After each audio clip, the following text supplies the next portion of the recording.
Well, greetings all. This was supposed to be a live stream, and I don't know. And nobody can seem to figure out why I can't get it to stream anymore. I did originally, did 3 live stream videos, and then all of a sudden everything stopped. I'm afraid it's because on one of the last ones when the pharmacy called, I muttered a 4-letter word under my breath during the live stream, and I get a feeling that I've been restricted.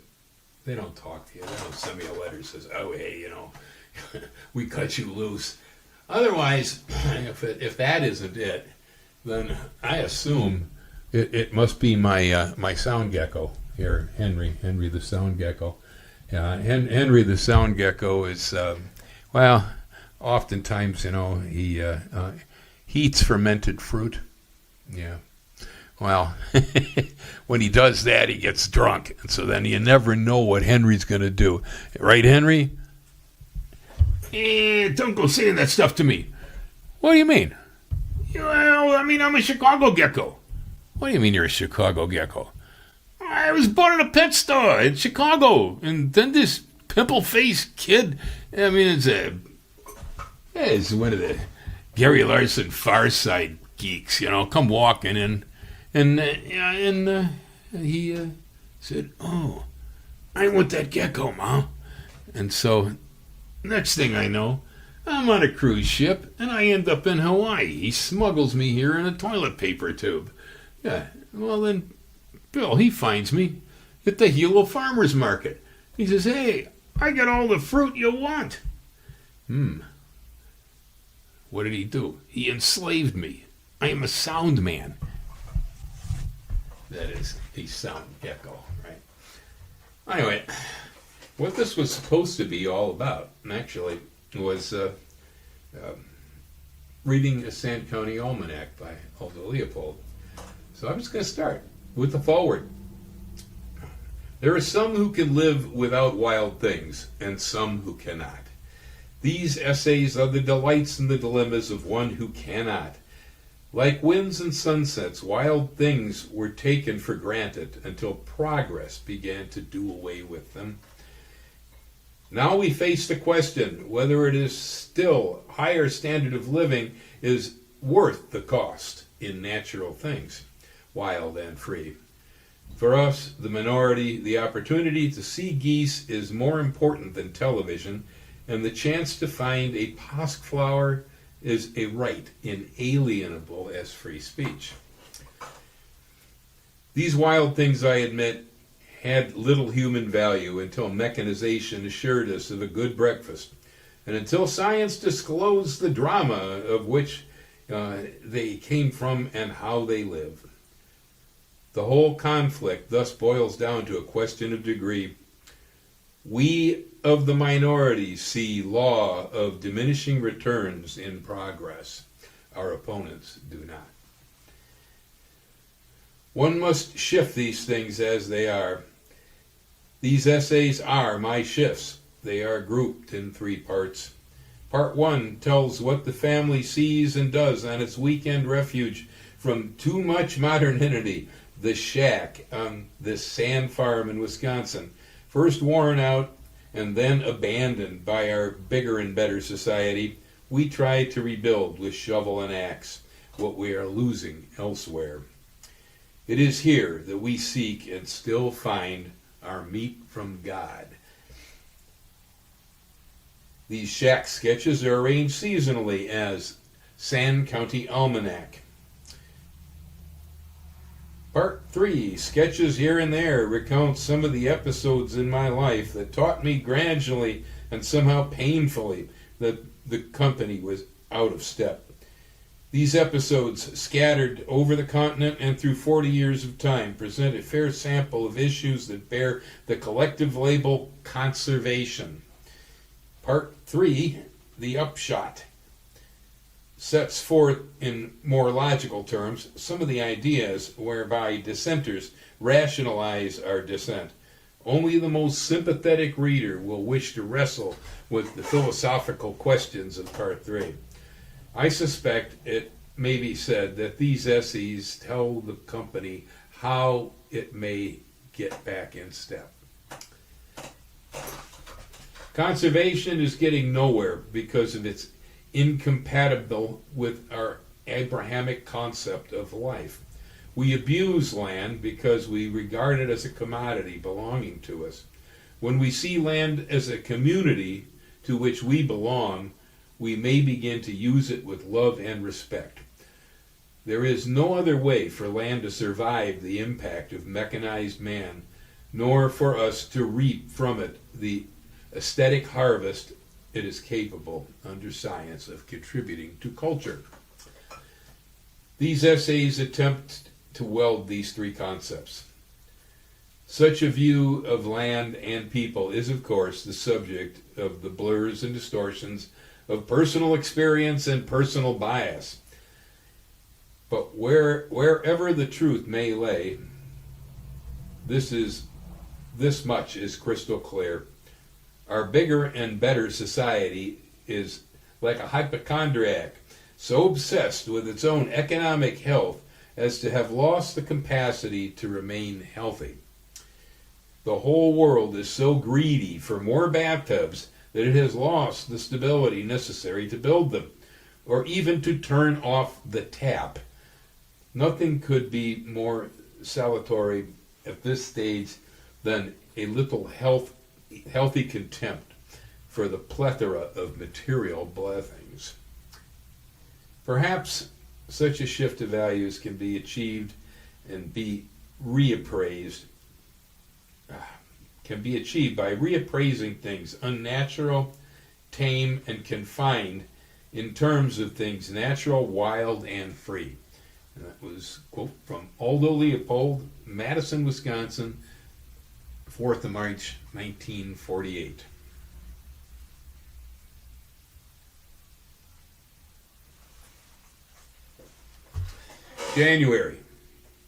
January thaw.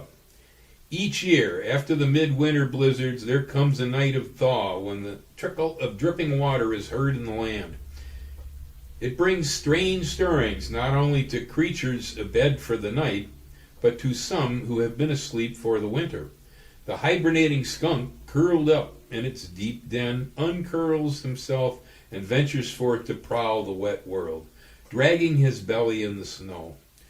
His track marks one of the earliest datable events in the cycle of beginnings and ceasings, which we call a year. The track is likely to display an indifference to mundane affairs uncommon at other seasons. It leads straight across country as if its maker had hitched his wagon to a star and dropped the reins. I follow, curious to deduce the state of mind and appetite and destination, if any.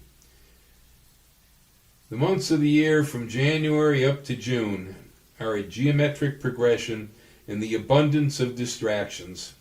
In January, one may follow a skunk track or search for bands on chickadees, or see that young pines the deer have browsed, or what muskrat houses the mink have dug, with only an occasional and mild digression into doing other things. January observations can be almost as simple and peaceful as snow, and almost as continuous as cold. There is a time not only to see who has done what, but to speculate why. A meadow mouse, startled by my approach, darts damply across the skunk track. Why is he abroad in daylight? Perhaps because he feels grieved about the thaw. Today his maze of secret tunnels laboriously chewed through the matted grass under the snow are tunnels no more, but only paths exposed to public view and ridicule. Indeed, the thawing sun has mocked the basic premise of the microtine economic system. The mouse is a sober citizen who knows that grass grows in order that mice may store it as underground haystacks, and that snow falls in order that mice may build subways from stack to stack. Supply, demand, and transport, all neatly organized. To the mouse, snow means freedom from want and fear. A rough-legged hawk comes sailing over the meadow ahead. Now he stops, hovering like a kingfisher, and then drops like a feathered bomb into the marsh. He does not rise again, so I am sure he has caught and is now eating some worried mouse engineer who could not wait until night to inspect the damage to his well-ordered world. The rough-legged hawk has no opinion why grass grows, but he is well aware that snow melts in order that hawks may again catch mice. He came down from the Arctic in hopes of thaws. For him, a thaw means freedom from want and fear. The skunk track enters the woods and crosses a glade where rabbits have packed on the snow with their tracks and mottled with their pinkish urines. Newly exposed oak seedlings had paid for the thaw with their newly debarked stems. Tufts of rabbit hair bespeak of the year's first battles between amorous bucks. Further on, I find a bloody spot encircled by a wide arc of owl's wings. To this rabbit, the thaw brought freedom from want, but also a reckless abandonment of fear. The owl has reminded him that thoughts of spring are no substitute for caution. The skunk track leads on, showing no interest in possible food and no concern over the rompings or retributions of its neighbors. I wonder what he has on his mind. What has gotten him out of bed? Could one impudent romantic maneuvers to this copulate fellow? Dragging his ample belly line through the slush? Finally, the track ends at a pile of driftwood and does not emerge. I hear the tinkle of dripping water among the logs. I fancy the skunk hears it too. I turn homeward, still wondering. Well,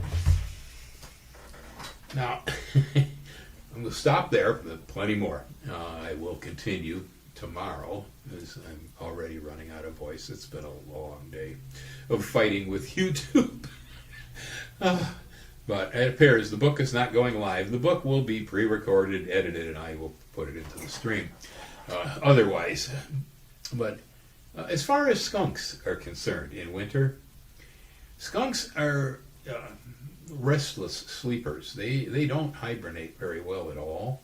And just about any sign that weather might be changing or something, a storm coming in, can bring the skunks out of hiding wherever they were hibernating for the winter, looking for better homes.